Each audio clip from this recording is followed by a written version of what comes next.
পর্দা করলে নারীদের মর্যাদা বাড়ে, ইসলাম মানলে নারীদের মর্যাদা বাড়ে। আলহামদুলিল্লাহ, সবচেয়ে নিরাপদে আছে ইসলামী আন্দোলনের নারীরা, সবচেয়ে নিরাপদে আছেন ইসলাম যারা প্র্যাকটিস করেন তাদের ঘরের মেয়েরা, তাদের ঘরের মায়েরা, বোনেরা সবচেয়ে বেশি সম্মানিত অবস্থায় আছেন।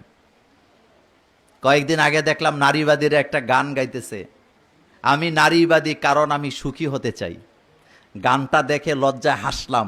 এই কারণে হাসলাম, তার কারণ হলো তাদের জীবনে সুখ নাই বলেই তো গান গাইয়ে একটু সুখ পাইতে চায়।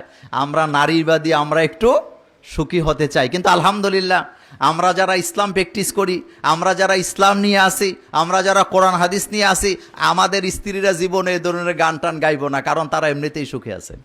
আমার মেয়ে আমার কাছে সবচেয়ে নিরাপদে আছে, আমার স্ত্রী আমার কাছে সবচেয়ে বেশি নিরাপদে আছে, আমার বোন আমার কাছে সবচেয়ে বেশি নিরাপদে আছে, আমার মা আমার কাছে সবচেয়ে বেশি নিরাপদে আছে, আমার পাড়া প্রতিবেশীর, আমার মেয়েরা বোনেরা আমাদের কাছে সবচেয়ে বেশি নিরাপদে আছে, কারণ আমরা ইসলাম প্র্যাকটিস করি, আমরা আমাদের আল্লাহকে ভয় পাই।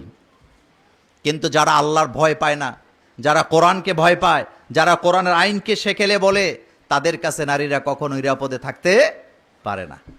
রাস্তায় দাঁড়ায় দেয়, চিল্লায়। যেই দেশে নারীদেরকে পণ্য বিক্রির বিজ্ঞাপনে ইউজ করা হয়, একজন মেয়েকে হাহা করাইয়া বিরাট বড় সাইনবোর্ডের মধ্যে একটা মজো দিয়া খাওয়াইতেছে, আর এটা দেখে দেখে লোকেরা কাস্টমার বাড়াচ্ছেন, এটা কি কখনো নারীর সম্মান মর্যাদা রক্ষা করে, না তার ইজ্জতকে মাটির সাথে বুলুণ্ঠিত করা হচ্ছে? আজকে এই জিনিসগুলো আমাদেরকে বুঝতে হবে। এই বছর বাংলাদেশে কোরআনের আইন প্রতিষ্ঠার জন্য লক্ষ লক্ষ নারীরা রাস্তায় নেমে এসছে। তাদের দৃশ্যগুলো আমাদের চোখে ভাসে। তারা কি কেউ বেপরদায় ছিলেন? তারা কি কেউ অনিরাপদে ছিলেন?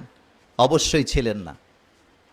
কারণ ইসলাম ছাড়া নারীদেরকে সম্মান দিতে কেউ পারে নাই, তাদের নিরাপত্তা দিতে পারে নাই। আজকে কোথায় নারীরা, কোথায়? এই যে চট্টগ্রামের খাগড়াছড়িতে বোধহয় ছোট্ট বাচ্চাকে চকলেট দেওয়ার নাম করে নিয়ে গলা কেটে হত্যা করা হয়েছে। কই নারীবাদীদের কোনো আওয়াজ আছে? নাই, কোনো আওয়াজ নেই। আপনি তাদেরকে কোথাও মানুষের কল্যাণে পাবেন না। তাদেরকে কোথায় পাবেন?